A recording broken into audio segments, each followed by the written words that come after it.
Oke, sekarang kita masuk ke karakteristik pengukuran, ya. Nah, karakteristik pengukuran itu apa aja sih? Oke, yang pertama adalah pemberian simbol, ya. Jadi proses memberikan simbol.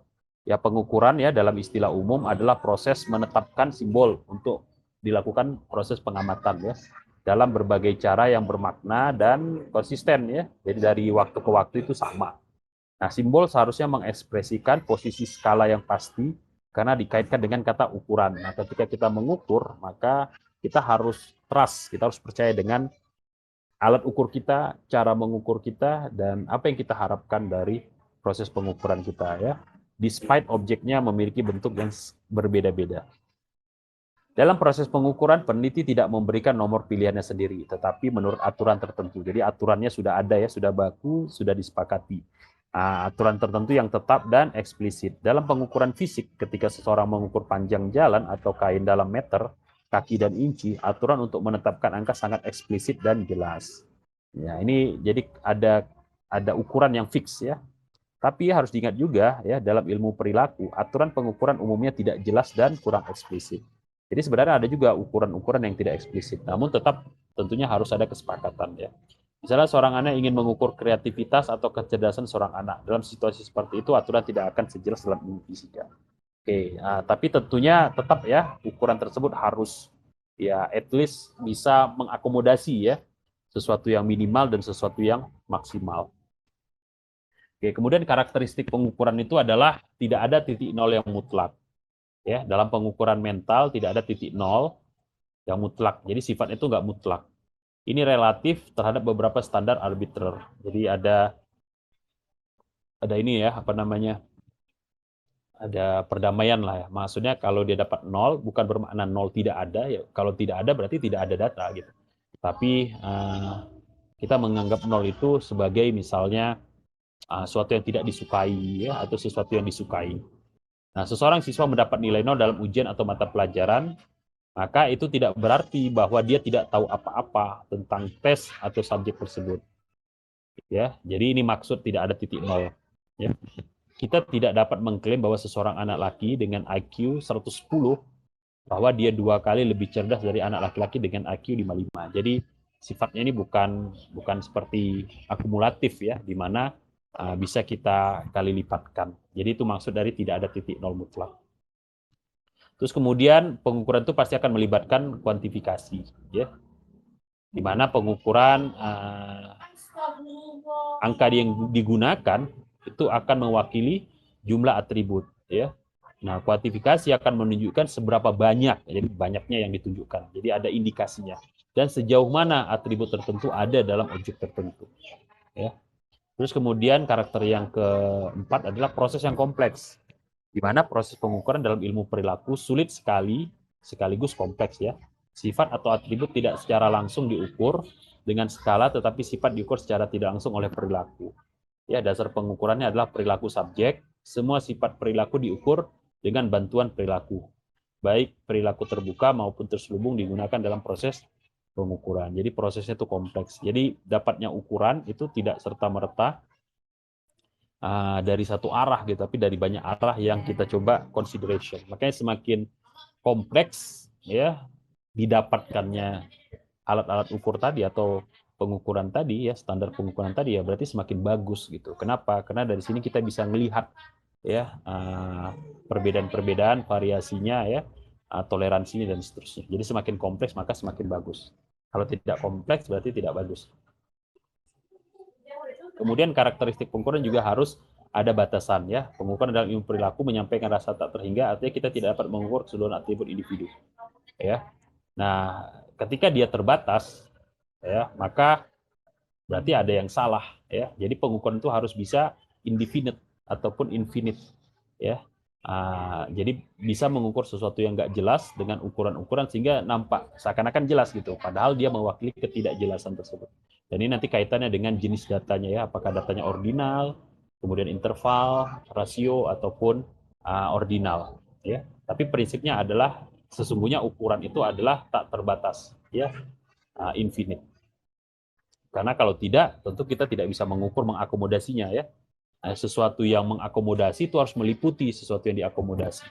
Ya, jadi harus ada scoopingnya. Terus kemudian pengukuran mental seringkali subjektif. Keakuratan pengukuran tergantung pada orang yang mengukurnya. Itu juga tergantung pada berbagai faktor seperti kondisi pengujian, jenis item tes, ya, cacat bahasa, kondisi fisik dan emosional orang yang diuji dan lain-lain. Jadi mau tidak mau ukuran itu pasti akan terikat, ya. Nah, contoh, dan ini ya yang harus diperhatikan supaya apa? Supaya kesalahan-kesalahan itu bisa diminimalisir. Ya, karena mau tidak mau yang mengukur juga pasti akan melibatkan aktor, ya. Apakah dia mengukur perilaku ataupun mengukur menggunakan alat ukur fisika. Kemudian satuan tidak pasti. Satuannya tidak pasti dalam pengukuran mental. Kita mungkin tidak mendapatkan nilai yang sama untuk setiap orang. Hal ini sangat tergantung pada tes psikologi dan pendidikan yang bervariasi dalam isi dan tujuan. Seorang individu dapat memperoleh skor yang berbeda dalam tes kecerdasan yang berbeda. Ya, nah, ini juga harus diperhatikan ya, kaitannya dengan ukuran atau satuan yang tidak pasti. Oke, berikutnya adalah instrumen dalam pengukuran tidak tepat, di mana instrumen yang digunakan dalam pengukuran pendidikan psikologis tidak pernah tepat, melainkan mereka adalah perkiraan. Ya, jadi ini asumsi ya. Bahkan dalam kasus penelitian tentang fisika ya, ada juga hal-hal yang tidak precise ya, walaupun mungkin lebih kecil daripada kalau kita meneliti secara kualitatif. Satuan dalam pengukuran fisik adalah dasar ya. Satuan dalam pengukuran fisik adalah fundamental, tetapi dalam hal pengukuran mental mereka diturunkan. Nah, jadi ini harus diperhatikan ya. Walaupun sifatnya mereka sama, karakter mereka sama, tetapi cenderungnya karakter yang ada dalam pengukuran mental atau perilaku itu adalah sesuatu yang diturunkan dari yang fisik, yang fundamental. Jadi dasarnya tetap yang fundamental ya. Jadi statistik yang digunakan, mathematical model yang digunakan tetap pengukuran secara fisik. Oke, terkadang kita gagal membedakan ya antara pengukuran perilaku dan pengukuran fisik karena memang mirip. Kita tidak akan dapat menghargai ya peran evaluasi kecuali kita mengenali dan memahami perbedaan antara kedua jenis pengukuran ini. Biasanya pengukuran fisik terdiri dari pengukuran benda ya dan berkaitan dengan pengukuran tinggi, berat, panjang, ukuran serta volume. Sedangkan pengukuran dalam ilmu perilaku terdiri dari pengukuran proses, mental, sifat, kebiasaan, kecenderungan dan lain-lain. Oke, ini beberapa perbedaan ya antara fisikal dengan behavior. Kalau fisikal, kita dapatkan yang namanya absolute ya, measurement. Walaupun tadi ya ada perbedaan-perbedaan, nah itu kadang-kadang harus dikalibrasi terlebih dahulu. Kalau misalnya kita menggunakan digital. Tapi kalau analog biasanya sudah fix, sudah absolute. Terus kemudian relatif ya. Jadi kalau behavior itu pengukuran sifatnya relatif. Terus kemudian reference point is zero, bahwa dia tidak punya absolut ya, normatif atau arbitrary zero. The reference point is group performance, jadi performansi di sini. Kemudian kalau di fisik dia definite atau certain order. Kalau di sini dia sesungguhnya ada order juga, dan order tersebut atau urutan tersebut di recognize ya, harus dijelaskan terlebih dahulu. Jadi tidak bisa sama ya dalam semua penerapan. Kemudian though ultimate perfection is not possible, but define and certain measurement is possible. Ya, jadi balik lagi tadi ya, tidak sempurna, tetapi dia define ya, jelas ya, kejelasan itu yang diharapkan. Nah, sementara kalau dalam kasus ini ya kadang-kadang bisa arguable ya, kejelasan atau definitionnya bisa arguable. Apalagi kalau ada perbedaan ya dalam school of thought. Kemudian dia punya fixed unit untuk measuring threat ya, dan ini sifatnya konstan dalam semua penilaian atau penelitian.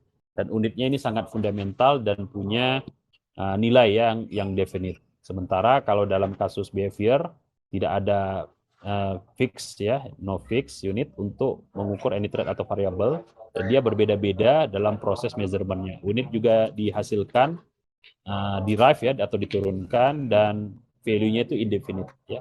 Kadang-kadang tidak bisa didefinisikan. Kemudian kalau dalam fisikal itu data diinterpretasikan secara langsung, sementara kalau ini raw datanya itu adalah meaningless.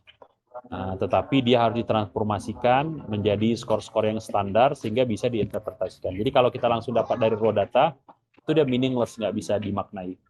Kemudian ini sama ya, directly measure untuk trait-nya, sementara ini indirectly. Kemudian dia punya objek yang sempurna dan valid, sementara ini subjektif untuk behavior, dan juga diusahakan tapi untuk menjadi objektif. Kemudian ini fixed tool ya, bahkan untuk thread ataupun hal-hal yang berbeda, sementara ini tidak ada fixed tool-nya ya, ataupun final untuk memeasure, bahkan untuk yang single thread sekalipun. Terus kemudian ini bahkan sudah sampai ke level yang tinggi ya, rasio ya. Sementara kalau untuk behavior itu masih di level nominal, ordinal, dan interval. Jadi skalanya masih ordinal, nominal, dan juga interval. Kemudian dia punya grid precision ya, presisinya sangat tinggi ya, sangat besar, sementara ini presisinya rendah.